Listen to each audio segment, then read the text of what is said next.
Television Network podcast. Last episode was a bit of a chunky one, at almost a half an hour, but this one's going to be another short one. So let's jump right into Chapter 5. Morgan discovered that if she wiggled right, she could actually move. Slowly, she squirmed into one corner of the small room and wedged herself into it, letting the walls hold her up. Despite the fresh blood dripping down her wrists from her attempts to get loose, she could at least sit, eyes closed. She tried to focus on any possible ideas for how to get free, and was continually coming up short when the door opened. Morgan cracked open one eye, not sure whether to feign sleep or not. It wasn't more food, although it had come earlier via Joe as promised. Half of it had been spilled because his arm was so hurt, but the rest had been deliciously edible. Chris swaggered in. She mentally sighed and tried to look less like the wall was holding her up. "How soon will they come looking for you?" he demanded, without his usual preamble of small talk about her injuries. "I don't know. It depends on how busy they are and how close Colin is paying attention to what crosses his desk. After your disappearance, how long? 3 days? 5? A week? Longer?" "I don't know," she repeated, frustrated. "Asking me again won't get a different answer." He stepped closer and she scrunched further back into the wall. "Then tell me your opinion." "Someone might be here as soon as a couple of days, but it could also be far more than a week." With 2 more steps, he reached her and dragged her to her feet easily with one arm. "I want to kill Russell Darcy. Do you understand me?" he asked, gaze burning into her. "I understand you," she said quickly. "Then how soon will he be here?" "He might not come at all. I told you, I don't—" It was then she noticed the stench of alcohol in his breath and abruptly stopped speaking. Chris's free hand arched in, catching her in the eye despite her last-second attempt to deflect by bringing her shoulder up. She let out a yelp of pain and struggled against his grip, squeezing the offended eye shut as it watered. "How soon?" "I don't know."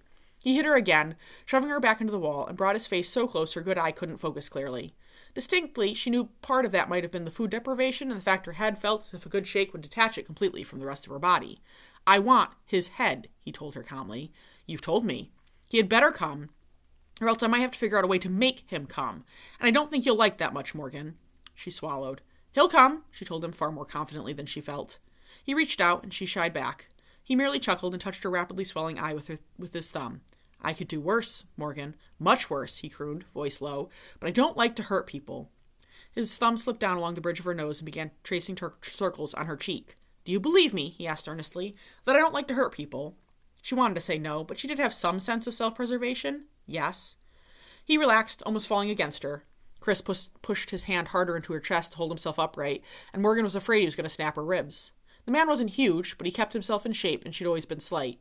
She tried to breathe shallowly and not panic at his closeness. Good. I don't like people getting the wrong impression about me. Russell, though? Russ deserves it."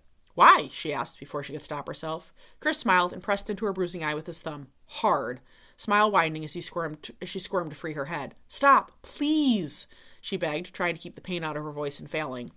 After another moment, he loosened the pressure, returning to the circles on her cheek. "I asked the question. See, this is why I have to hurt you," he told her, gaze latching on hers. "You don't learn, Morgan. If you did as I told you and didn't talk back, I wouldn't have to hurt you." He let go of her abruptly and straightened. Morgan was irrationally proud that her legs didn't give out on her. "Darcy's the only thing standing between me and this city. Me and this country," he announced. Morgan hesitated a moment. Chris was basically all ego, and so far, questions that had a certain amount of flattery tended to go over well. She just had to keep her skepticism out of her voice. "You think Russell Darcy's the only thing standing between you and all of Tira?" He smiled. "Oh, he is, Morgan, trust me, and I'll defeat him this time. But if he doesn't come, I'm going to have to kill you. I know I told you I wasn't going to, and I hate to break a promise, but," he shrugged, looking at her sadly, "sometimes you have to do things for the good of the cause. You understand, right?" The urge to laugh bubbled up in Morgan's throat, and she had to fight it down, knowing it would make her sound as unhinged as her captor truly was. "Sure." Chris brightened. "Oh, good. You won't be the only one anyway. I have Matthew, too." She started to ask, but bit her tongue, the pain in her eye too recent to forget. He was Darcy's best friend as a child. Him and that bitch. "Well, I'll show them, right?" He stared at her, waiting for a response, so she nodded. "I think I'll let you have a visitor. Matthew might have to die no matter what," he added thoughtfully. "But for now, he can stay here with you. I'll go get him." He didn't move, though, hovering mere inches from her face. "You could have a future, Morgan. You should behave, so I don't have to ruin that." She stared at him, startled. He laughed and patted her cheek roughly before letting his thumb slide down to her lips, resting it there. "If I don't have to kill you, you'll make a difference out there. Let's hope for your sake Russell shows up," he told her sagely before leaning forward and kissing her gently on the forehead. "Good night, Morgan Campbell of kin," he said, smiling briefly before finally letting go and heading for the door. Morgan was breathing heavily enough to have run a couple of miles. The wall was the only thing keeping her up as she watched him go. As the door slammed behind him, relief flooded through her so strongly her knees finally gave out and she sat down hard. Morgan dropped her head into her knees and started to shake, a laugh that sounded more like a sob escaping, until Morgan found herself giggling, trying to calm her thudding heart. "I am so dead," she chuckled out loud, disturbed by her own mirth but unable to help herself. She was just getting a hold over herself when the lock clicked. Morgan glanced up in time to see Joe shove another man in, who she could only assume was Matthew.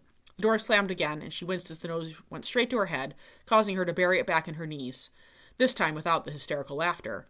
"You're a kid," the new man said with some surprise. She glanced back up and scowled. "So what?" Malone made it sound like, never mind. "Chris makes a lot of things sound true that aren't," she retorted. He raised an eyebrow.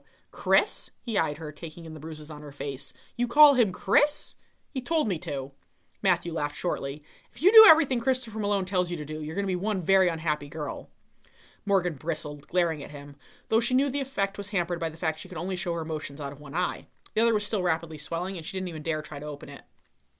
"I'm not a child," she snapped, trying to straighten against the wall, but she was too sore and tired.